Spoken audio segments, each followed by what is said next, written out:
shita kukala na manda.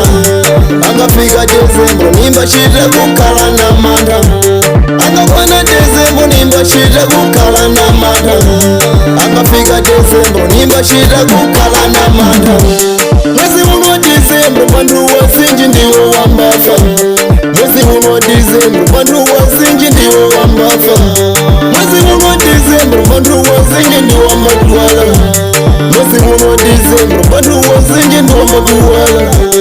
Mwezi uno Desemba bantu wasinji wachita asidente. Mwezi uno Desemba bantu wasinji wachita asidente. Nandi iwe mbalwangu kala na chero na ye Desemba. Nandi iwe mbalwangu kala na chero na ye Desemba.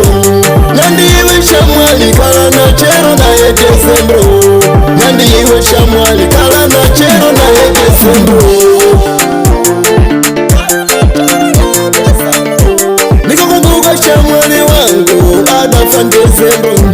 Nikakumbuka adia wangu adafa Desemba. Nikakumbuka wafo wangu adafa Desemba. Mwezi uno Desemba. Habari imwe mwezi uno kwa kuyiba. Familia imwe mwezi uno kwa kuyiba. Mukazafunze Bigi Farai mwana ba misawa waifu Yesu DJ Tony na Kapita Sound.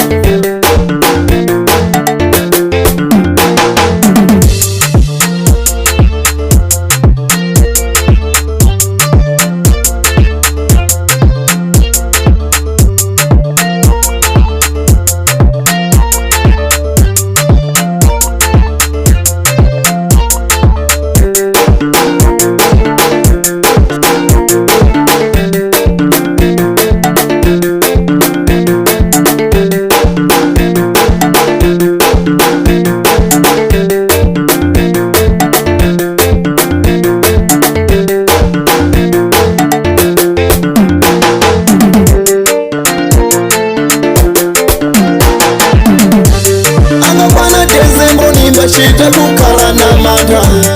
Akafika Desemba nimba shita kukala na manda. Akakwana Desemba nimba shita kukala na manda. Akafika Desemba nimba shita kukala na manda.